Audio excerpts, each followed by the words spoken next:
안녕하세요. 우리 채널 오시기를 환영합니다. 늦은 나이에 결혼을 준비하는 40살 예비신부예요. 드라마에 단골로 등장하는 대사가 있죠. 나이 차는 숫자에 불과하다. 솔직히 전 이 말 안 믿었어요. 나이 차이가 나면 당연히 세대 차이가 느껴질 거라고 생각했거든요. 근데 막상 제가 경험해보니 꼭 그렇지만은 않더라고요. 적어도 사랑하는 사이에는 말이죠. 제 남친은 저보다 나이가 어려요. 그렇다고 띠동갑까지는 아니고 7살 정도요. 남친이 7살 연하라고 하면 다들 이야 능력 있네? 너 전생에 나라를 구했나 보다? 이러는데요. 아니 그렇게 따지면 우리나라 남자 연예인들은 뭐 다들 나라 몇 개씩 구한 사람들이게요? 결혼 기사 뜨면 띠동갑 차이는 기본이고 20살 이상 차이 나는 어린 여자들이랑도 쉽게 결혼하니까요. 그뿐인가요?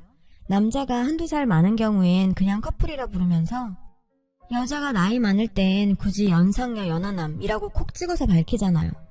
뭐 그렇다고 제가 남녀평등을 위해서 연하남을 골랐다는 건 아니고요.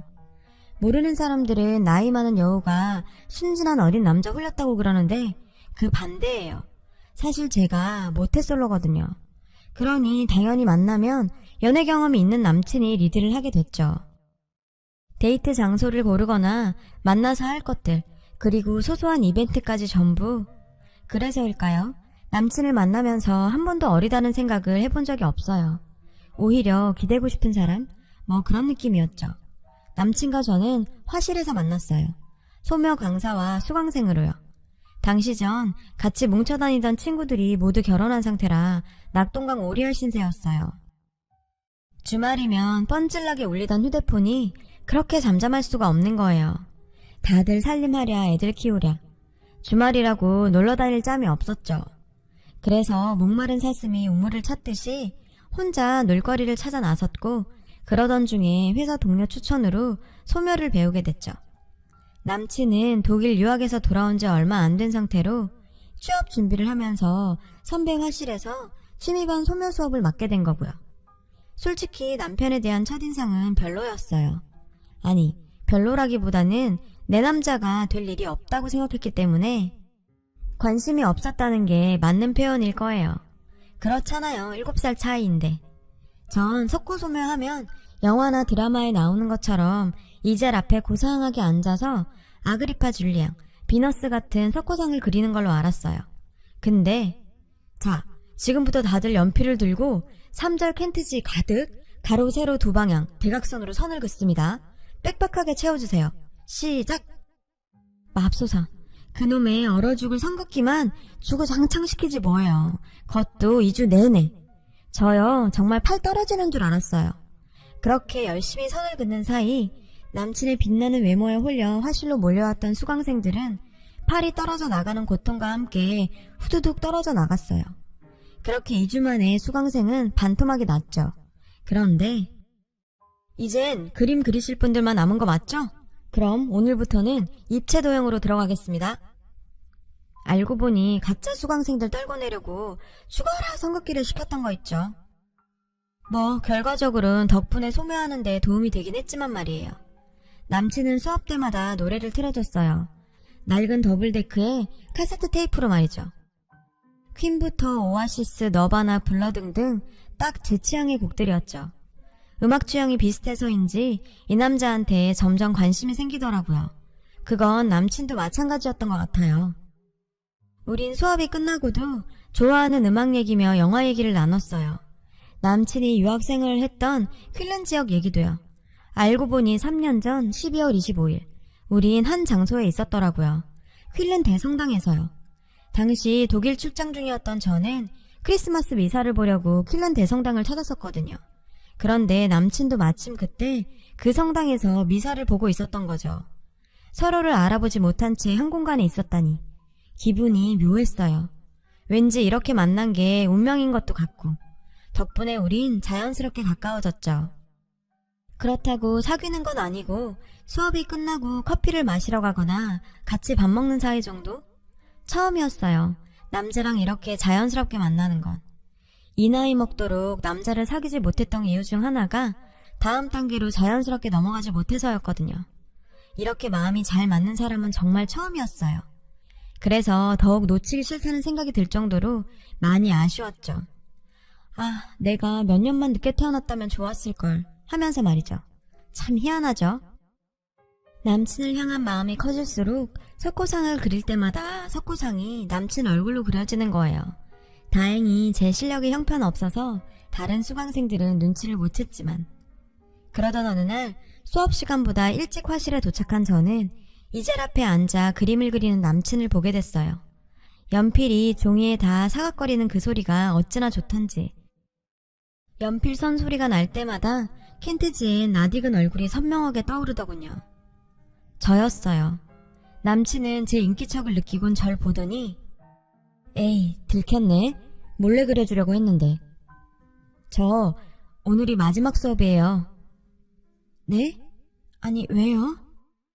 순간 가슴이 철렁했어요. 난생 처음 마음이 맞는 남자를 만났는데 이렇게 끝이 나게 되다니.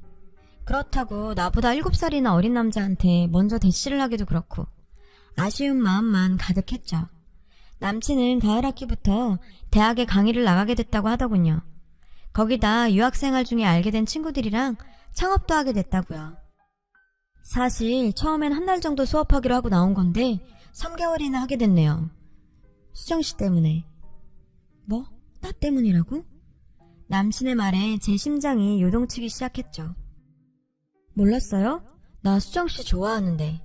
수정씨는요? 저 어때요? 할렐루야.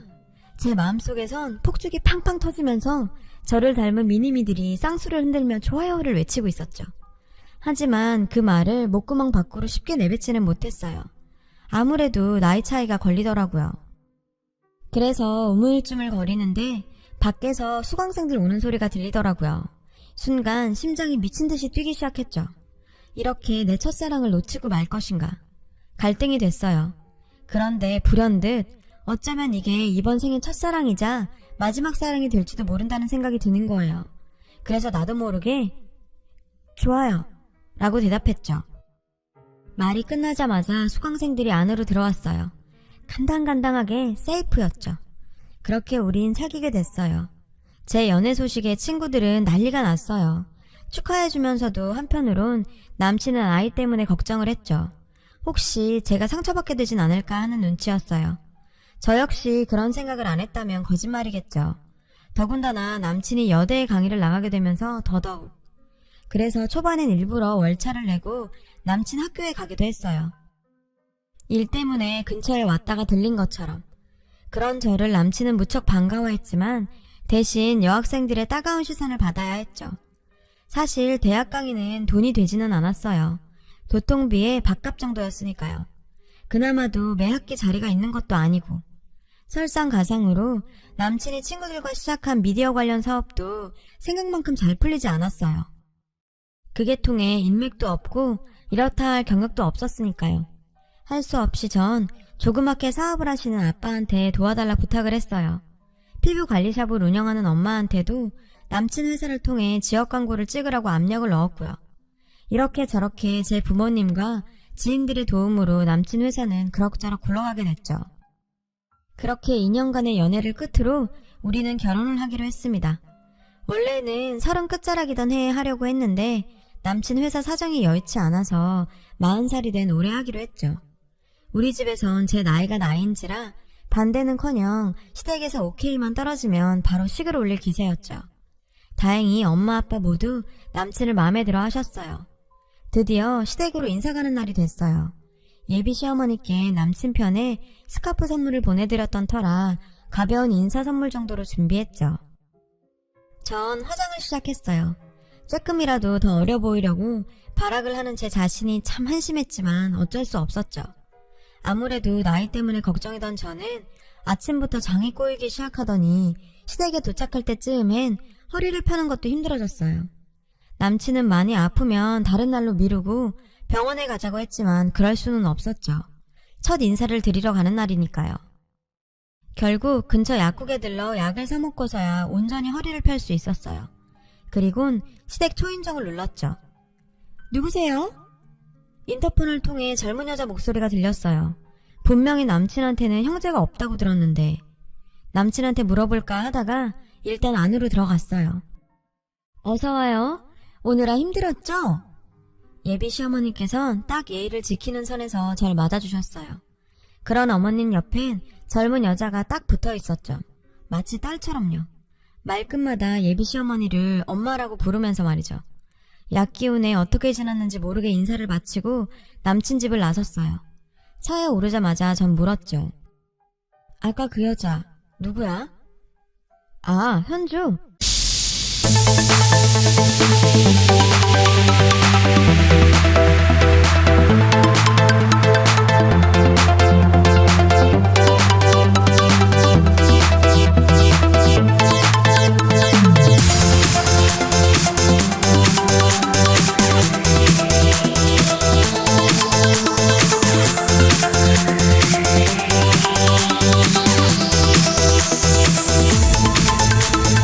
Remix. Turn up the bass.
안 좋아서 더 이상 통화를 못하겠어요. 이만 끊을게요.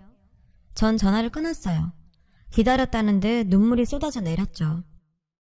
너무 화가 나서 어걱거리며 한참을 울었어요. 남친과 남친 엄마, 전 여친까지 모조리 밟아버리고 싶었어요. 도저히 이렇게는 안 되겠다 싶었죠. 그렇게 울다 지쳐서 전 잠이 들었어요. 그리고 다음날 친구를 통해 뒷조사를 해주는 업체를 소개받았죠. 업체에 현주라는 여자에 대해 조사를 의뢰했습니다. 그리고 일주일 뒤 남친과 전 시댁으로 불려갔어요. 예비 시어머니의 호출이 있었거든요. 절 보자마자 어머님은 넌 관리 안 하니? 안 그래도 나이도 많은 애가 피부가 그게 뭐야? 나 봐라. 너희 엄마 샵에 가서 매주 관리받았더니 팽팽한 거. 사람들이 보면 네가 내 언닌 줄 알겠다 얘. 그러게요. 언니 관리 좀 하세요. 그러다 오빠 바람나면 어쩌려고. 아주 둘은 쌍으로 꼴값을 떨더군요. 잠시 뒤에 있을 결전을 위해 전 말을 아꼈죠. 참 오늘 부른 건 다름이 아니고 집 문제 때문인데 너희 한 몇 년 들어와 살아야겠다. 결혼하면 시집 가풍도 익혀야 하니 그게 맞을 것 같아서 말이다. 그 말에 남친은 펄쩍 뛰었죠. 엄마 그게 무슨 소리야. 전셋집 해주기로 했잖아. 그리고 여기 들어와 살면 현주가 왜? 현주도 같이 사는 거지. 얘아가 내가 말했지? 우리 현주는 내 딸이나 진배 없다고. 그러니 시누이다 생각하고 잘 지내렴. 얘가 싹싹하고 성격이 좋아서 금방 친해질 거다. 아주 보자 하니 끝도 없더군요. 친해져요? 왜요? 저 여자가 뭐라고 내가 친해져야 되는데요? 뭐? 저 여자? 너 그게 무슨 말이냐? 시누이한테. 그리고 왜라니? 너 지금까지 내 얘기 못 들었니? 얘는 내 딸이나. 아 지겨워. 딸이나 진배 없다고요. 그래서 뭐요? 진배 없는 거지 진짜 딸은 아니잖아요. 그리고 세상에 어떤 딸이 지 엄마 집에서 도둑질을 해요. 자기가 아끼던 카메라도 잊어버렸다고 했지? 그거 저 여자 짓이야. 언니 그게 무슨 소리예요? 언니가 봤어요? 내가 그랬다는 증거 있냐고요? 증거? 너랑 동거 중인 남자가 다 불었어. 네가 그 남자 카드 긁고 갚을 돈 없다고 대신 갖다 줬다며. 그뿐이니? 너 어머님한테 돈도 빌렸지? 미국에 있는 아빠 수술해야 하는데 보험 처리가 늦어져서 그렇다고 7천 빌려갔잖아. 아니 그걸 네가 어떻게 하니? 설마 그거 거짓말이니? 그런 거야? 얘 현주야 나 말 좀 해봐. 말해 뭐해요. 그 돈도 동거남 시켜서 사채업자들한테 다 들어갔다는데 그뿐인가요? 어머님 폐물들 그것도 이미 다 털어서 다 팔았대요. 근데 뭐요? 딸이나 진배 없어요? 웃겨 정말. 제 말에 전 여친의 얼굴이 하얗게 질렸어요. 예비시모는 득달같이 달려들어 전 여친의 머리채를 잡았죠. 어머님 저 얘기 아직 안 끝났는데요. 일단 저랑 먼저 얘기 끝내시고 나서 그쪽이랑 용무 보세요. 그동안 저희 엄마 샵에서 화장품이랑 외상 걸고 피부관리 받으신 거요. 도합 470만원 나왔더라고요. 요거 이번 달까지 정리해주세요. 안 그러시면 소송 갑니다. 얘아가 무슨 소리냐? 너 그러고도 내 며느리로 살 수 있을 것 같니? 흥분해서 시어머니 목소리도 갈라지더군요. 누가 당신 며느리로 살겠대요? 세상 어떤 미친년이 전 여친 끼고 살겠다는 시어머니를 모셔요. 택도 없는 소리 마세요. 누울 때를 보고 다리를 뻗으랬다고. 이 정도 얘기 들으면 아 이번 운사는 여기서 끝이구나 하는 생각 안 드세요? 제 말에 남친은 펄펄 뛰더군요. 이게 다 엄마 때문이라고 말이에요. 그리고 자기야 정신 차려. 내가 자기 엄마 때문에 이러겠어? 자기 엄마야. 안 보고 살면 그만이지. 근데 개념 없는 남편은 어떻게 데리고 사니? 남편을 안 보고 살 수도 없고. 우리 결혼 파토난 건 어디까지나 너 때문이야. 전 여친 정리 제대로 못하고 맺고 끊는 걸 못한 네 탓이라고. 그리고 너도 마찬가지야. 그동안 직원들 월급이면 돈 필요할 때마다 빌려간 돈 그거 이번 달 안에 정리해줘. 사랑이 끝나면 채무관계도 깔끔하게 끝내는 게 인지상정 아니겠어? 자기야 미안해. 내가 죽을 죄를 졌어. 이번 한 번만 용서해주면 안 돼? 내가 평생 자기한테 잘할게. 응? 됐고 이봐 전 여친 나 이 남자한테 정 떨어졌거든. 그러니까 이 남자 너 가져라. 전 제 할 말만 하곤 그 집을 나왔어요. 제가 나온 뒤 안에서는 세 사람이 뒤엉켜 싸우는 소리가 들리더군요. 그 후로도 한동안 남친과 예비 시어머니한테 끈질기게 전화가 왔어요. 한 달 기한 내에 돈을 갚지 않아서 제가 형사 고발을 했거든요. 참 전 여친은 결국 경찰에 절도죄로 넘어갔다고 하더군요. 딸이나 진배 없다더니 무슨 엄마가 지 딸을 경찰에 넘긴대요. 전 모든 걸 훌훌 털고 여행 다녀오려고 합니다. 혼자 잘 즐길 수 있는 인생을 살아보려고요. 결혼? 그거 안 하면 어때요? 굳이 이런 인간들이랑 꾸역꾸역 얽혀 살면서까지 결혼을 하고 싶은 생각은 없으니까요. 인연이 되고 상황이 되면 하는 거겠죠. 쓰고 나니 뭔가 정말 훌훌 털리는 것 같네요. 제 긴 사연을 들어주셔서 감사합니다. 여러분도 행복하시길 바래요. 여러분, 사연 댓글에 응원과 현명한 조언 부탁드려요. 좋아요와 구독은 저에게 큰 힘이 됩니다. 오늘도 좋은 일 가득하세요.